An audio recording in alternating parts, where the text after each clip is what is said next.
শাইতানির রাজিম। বিসমিল্লাহির রহমানির রহিম।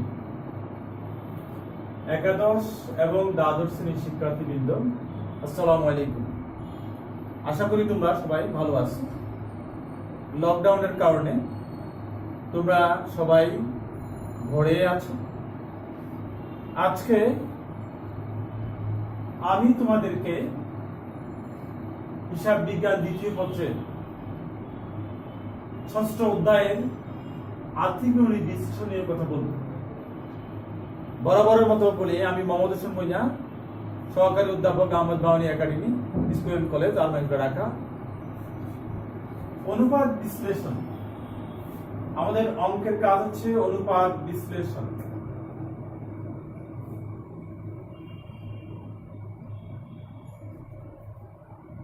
আর্থিক চ্যাপ্টারের নাম হচ্ছে আর্থিক বিবরণীর বিশ্লেষণ।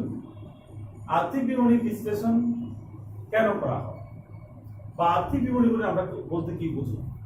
আর্থিক বিবরণী বলতে আমরা যেটা বুঝি সেটা হচ্ছে একটি প্রতিষ্ঠান বছরের শেষে যে তার কারবারের লাভ বা ক্ষতি জানার জন্য যে বিবরণী তৈরি করবে সেটা একটা আর্থিক বিবরণী। সেটাকে আমরা ইনকাম স্টেটমেন্ট বলি, আয় বিবরণী বলে থাকি। আবার মালিকেরা জানার জন্য বিবরণী প্রস্তুত করে, সেটা হচ্ছে ওনার ইকুইটি স্টেটমেন্ট। আর কারবারের সম্পদ এবং দায় দেনা জানার জন্য যেটা তৈরি করা হয় সেটা হচ্ছে আর্থিক অবস্থার বিবরণী বা financial statement, position of financial statement. আমাদের আজকের আলোচনা হচ্ছে আর্থিক বিবরণী বিশ্লেষণ। আর্থিক বিবরণী বিশ্লেষণ করা হয়, আর্থিক বিবরণী যখন প্রস্তুত করা হয়, এই আর্থিক বিবরণী থেকে ভবিষ্যতের পরিকল্পনা প্রণয়ন করতে হয়, বাজেট তৈরি করতে হয়, সিদ্ধান্ত নিতে হয়, পূর্বাভাস ঠিক করতে হয়, ইত্যাদি কাজগুলো করার জন্য আর্থিক বিবরণী বিশ্লেষণ করতে হয়। এই আর্থিক বিবরণী বিশ্লেষণের মাধ্যমে একটি প্রতিষ্ঠানের প্রকৃত রূপ ফুটে ওঠে। এর মাধ্যমে কারবারের প্রশাসন ভবিষ্যতের সিদ্ধান্তগুলো নিতে তাদের জন্য সহজ হয়, বাজেট তৈরি করতে সহজ হয়, এবং কারবারের যে কোনো পূর্বাভাস তারা করতে পারে। আর্থিক বিবরণী বিশ্লেষণের গুরুত্ব আমরা বললাম। এরপরে আমরা যেটা যাবো সেটা আর্থিক বিবরণী বিশ্লেষণ করতে গেলে আমরা যার আশ্রয় নিব সেটা হচ্ছে অনুপাত বিশ্লেষণ। অনুপাত বিশ্লেষণ অ্যানালাইসিস অফ ফিনান্সিয়াল স্টেটমেন্টের মধ্যেই রেশিও অ্যানালাইসিস, অনুপাত। এই অনুপাতের মাধ্যমে আমরা আর্থিক বিবরণীকে বিশ্লেষণ করব। অনুপাত কাকে বলে? অনুপাত হচ্ছে, আমরা যদি একটা ছোট ইংলিশ সংজ্ঞা দিয়ে দিই তাহলে সহজে বুঝতে পারবেন। A ratio is the relationship between one item to another expressed in simple mathematical form. অনুপাত হচ্ছে এমন একটি অঙ্ক, রিলেশনশিপ, সম্পর্ক, between one item to another, একটা উপাদানের সাথে একটা উপাদানের সম্পর্ক, express in simple mathematical form, যাকে অঙ্কের আকারে প্রকাশ করা হয়। অর্থাৎ একটি উপাদানের সাথে আরেকটি উপাদানের সম্পর্ক যাকে অঙ্কের আকারে প্রকাশ করা হয় সেটা হচ্ছে অনুপাত। অনুপাত শতকরা হতে পারে, অনুপাত মূল অঙ্কে হতে পারে, মূল এককে হতে পারে, অনুপাত দশমিক হতে পারে, অনুপাত ভগ্নাংশ হতে পারে। অনুপাতকে আমরা বিভিন্নভাবে প্রকাশ করে থাকি। যেমন মনে করো একটি পাত্রে দুধ এবং পানি দুটো জিনিস আছে। একটি পাত্রে দুধ আছে, এর মধ্যে পানিও আছে। তা আমি যদি অনুপাত নিয়ে তাহলে দুধ এবং পানির অনুপাত হচ্ছে দুধ is to পানি 2:1।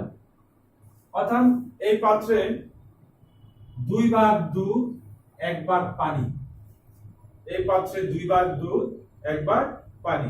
তাহলে অনুপাত হচ্ছে একটা উপাদানের সাথে একটা উপাদানের সম্পর্ক যাকে অঙ্কের আকারে প্রকাশ করা হয়। অনুপাতের প্রকারভেদ আমরা 4 প্রকারের অনুপাত দেখতে পাবো। এক নম্বর হচ্ছে তারল্য অনুপাত, লিকুইডিটি রেশিও। এটা প্রতিষ্ঠানের স্বল্প মেয়াদে ঋণ পরিশোধের ক্ষমতাকে বোঝায়। একটি প্রতিষ্ঠান কত দ্রুত স্বল্প সময়ের মধ্যে ঋণ পরিশোধ করতে পারে, তারল্য অর্থাৎ তাদের লিকুইডিটি অবস্থা কিরকম, তারল্য অবস্থা কিরকম সেটা এখানে জানা যায়। উপার্জন ক্ষমতা অনুপাত, আর্নিং ক্যাপাসিটি, এই অনুপাতের মাধ্যমে একটি প্রতিষ্ঠানের উপার্জন ক্ষমতা বোঝায়। উপার্জন ক্ষমতা হচ্ছে যে কোনো প্রতিষ্ঠান বেশি মুনাফা করতে পারে, কোনো প্রতিষ্ঠান কম মুনাফা করতে পারে। এই অনুপাত করলে পরে আমরা বুঝতে পারবো যে কোন প্রতিষ্ঠানের উপার্জন ক্ষমতা কিরকম। আর্থিক সচ্ছলতা অনুপাত, সলভেন্সি রেশিও, একটি প্রতিষ্ঠান আর্থিকভাবে কতটা সচ্ছল বা কতটা দুর্বল সেটা এই অনুপাতের মাধ্যমে বোঝা যায়। ব্যবসায়িক কার্যকলাপ, বিজনেস অ্যাক্টিভিটি রেশিও, এই অনুপাতের মাধ্যমে একটি ব্যবসায়ী প্রতিষ্ঠান কত দ্রুত তার লেনদেনে নিষ্পত্তি করতে পারে। সে একটি প্রতিষ্ঠান মাল ক্রয়ের ফলে সে ক্রয়কৃত মাল এক সপ্তাহের মধ্যে বিক্রি করে দেয়। আরেকটি প্রতিষ্ঠান মাল কেনার পরে সেটা দেখা যায় যে এক মাসও বিক্রি করতে পারে না। তাহলে যে প্রতিষ্ঠান যত বেশি দ্রুত কাজ করতে পারছে তার কার্যকলাপ তত বেশি শক্তিশালী। আমরা আজকে তারল্য অনুপাত নিয়ে কথা বলবো। তারল্য অনুপাতের 4টি অংশ। এক নাম্বার হচ্ছে চলতি অনুপাত। এই চলতি অনুপাত আমরা করব চলতি প্রতিষ্ঠানের স্বল্প মেয়াদে ঋণ পরিশোধ ক্ষমতা জানবো। এটার সূত্র হচ্ছে চলতি সম্পদ ডিভাইড বাই চলতি দায়। চলতি সম্পদ কোনগুলো তোমরা সবাই জানো, হাতে নগদ, ব্যাংক জমা, দেনাদার, প্রাপ্য বিল, মজুত পণ্য। এটাকে আমরা বলে থাকি ক্যাশ ও নিয়ার টু ক্যাশ। যে সমস্ত সম্পদগুলো নগদ এবং নগদের কাছাকাছি সেগুলো হচ্ছে চলতি সম্পদ। আর চলতি দায় হচ্ছে যে দায়টা স্বল্প মেয়াদে 1 বছরের মধ্যে পরিশোধ করতে হয়, সেটা হচ্ছে চলতি দায়। এখানে অনুপাতগুলোর আদর্শ মান দেয়া আছে। এই চলতি অনুপাতের আদর্শ মান 2:1। আদর্শ মান হচ্ছে এমন একটা মান যেটা দীর্ঘ অভিজ্ঞতার আলোকে যে একটা লেভেল পরিমাণ কাজ, একটা লেভেল পরিমাণ সংখ্যা যদি থাকে প্রতিষ্ঠানের জন্য এটা ভালো, যদি এর থেকে কম হয় তাহলে দুর্বল। অর্থাৎ প্রতিষ্ঠানের চলতি সম্পদ এবং চলতি দায় যদি 2:1 হয় তাহলে আমরা বলবো এই প্রতিষ্ঠান ভালো প্রতিষ্ঠান। অর্থাৎ তার আমি এখানে একটা উদাহরণ দিচ্ছি, একটা প্রতিষ্ঠানে 2 লক্ষ টাকার চলতি সম্পদ আছে, 1 লক্ষ টাকার চলতি দায় আছে, তাহলে তার সম্পদ 2 লাখ টাকার, দায় আছে 1 লাখ টাকার। এই প্রতিষ্ঠান সহজে দায় পরিশোধ করতে পারবে কারণ তার সম্পদের তুলনায় দায়ের পরিমাণ বেশি। এটার আদর্শ মান হচ্ছে 2:1। তবে the higher the ratio the better it is. এই অনুপাত যদি আরো বেশি ভালো বড় থাকে আরো অনেক ভালো। এরপরে আমরা 2 নাম্বার আলোচনা করছি তড়িৎ অনুপাত। তড়িৎ অনুপাত অর্থাৎ এই চলতি অনুপাত দ্বারা বোঝায় যে কত সে ঋণ পরিশোধের ক্ষমতা রাখে, কিন্তু তড়িৎ অনুপাত দ্বারা বোঝাচ্ছে যে কত তড়িৎ দ্রুত পরিশোধ করতে পারে। এই অনুপাতের সূত্র হচ্ছে তড়িৎ সম্পদ ডিভাইড বাই চলতি দায়। তড়িৎ সম্পদ কাকে বলেন? চলতি সম্পদ থেকে আমরা যদি মজুদ পণ্য এবং অগ্রিম ব্যয়গুলোকে বাদ দিয়ে দিই তাহলে সেটা তড়িৎ সম্পদ হবে।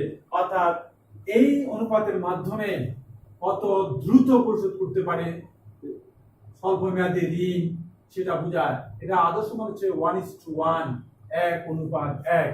এই 1:1 হচ্ছে যে আমি যদি এখানে ধরি এখানে চলতি তড়িৎ সম্পদ 1 লাখ, তড়িৎ দায় 1 লাখ, এটার রেজাল্ট হচ্ছে 1:1। অর্থাৎ একটি প্রতিষ্ঠানের কাছে 1 লক্ষ টাকা পাওনা আছে, প্রতিষ্ঠানে 1 লক্ষ টাকা নিয়ে বসে আছে, যে কোনো সময় আসলে পাওনাদারের পাওনা পরিশোধ করতে পারবে। এইটা হচ্ছে দ্রুত পরিশোধের বিষয়। নাম্বার 3, কার্যকরী মূলধন অনুপাত বা চলতি মূলধন অনুপাত। কার্যকরী মূলধন, এটা সূত্র হচ্ছে কার্যকরী মূলধন বা চলতি মূলধন ডিভাইড বাই চলতি দায়। কার্যকরী মূলধন হচ্ছে যে পরিমাণ মূলধন কারবারের রুলিং এ ব্যবহার হয়, অর্থাৎ দৈনন্দিন কাজকর্মে যে মূলধন চলবে সেটা হচ্ছে কার্যকরী মূলধন। এই কার্যকরী মূলধন এর সূত্র হচ্ছে চলতি সম্পদ মাইনাস চলতি দায় সমান হচ্ছে কার্যকরী মূলধন। কার্যকরী মূলধনের আদর্শ মান হচ্ছে 1:1।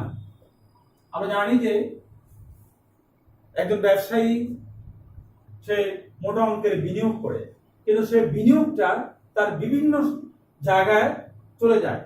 কিছু স্থায়ী সম্পদে চলে যায়, কিছু চলতি সম্পদে চলে যায়, কিছু ক্যাপিটাল ওয়ার্কিং ক্যাপিটাল হিসাবে অর্থাৎ প্রতিনিয়ত মোবিলাইজ করেন, সেগুলো হচ্ছে চলতি সম্পদ, চলতি মূলধন। আমি এখানে চলতি বা কার্যকরী মূলধন 1 লাখ টাকা ধরলাম এবং চলতিতে 1 লাখ দিলাম। এটার আদর্শ মান হচ্ছে 1:1, অর্থাৎ এই পরিমাণ যদি হয় এটা ভালো, এর চেয়ে যদি কম হয় এটা ভালো নয়। এখানে আরেকটা অনুপাত আছে, সেটা হচ্ছে নগদ চলতি দায় আচ্ছাদন অনুপাত।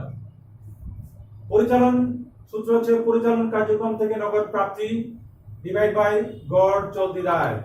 পরিচালন কার্যক্রম, আমরা জানি যে বিজনেস অপারেট করতে যে কার্যক্রম হয় সেটা হচ্ছে চলতি কার্যক্রম, এবং এই চলতি কার্যক্রম থেকে নগদ যে পরিমাণ নগদ টাকা পাওয়া যাবে সেটা তাকে ভাগ করতে হবে গড় চলতি দায় দিয়ে। গড় চলতি দায় হচ্ছে প্রারম্ভিক চলতি দায় প্লাস সমাপনী চলতি দায় ডিভাইড বাই 2, এটা হচ্ছে গড় চলতি দায়। তবে এই মুহূর্তে তোমাদের জন্য ইম্পর্টেন্ট নয়, তোমাদের জন্য ইম্পর্টেন্ট হচ্ছে চলতি অনুপাত, তড়িৎ অনুপাত, নিট কার্যকরী মূলধন অনুপাত। এই 3টে অনুপাত তোমরা শিখে নেবে এবং এর মাধ্যমে তোমরা তোমাদের পরীক্ষায় এই 3টে অনুপাত আমরা দেখতে পাই যে প্রায় পরীক্ষায় আসতে দেখা যায়। তবে এগুলোতে মন্তব্য লিখতে হয়।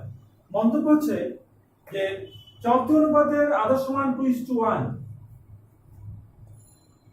তুমি যখন একটা অঙ্ক করবে সেটা আদর্শ মান যদি 3:1 হয়,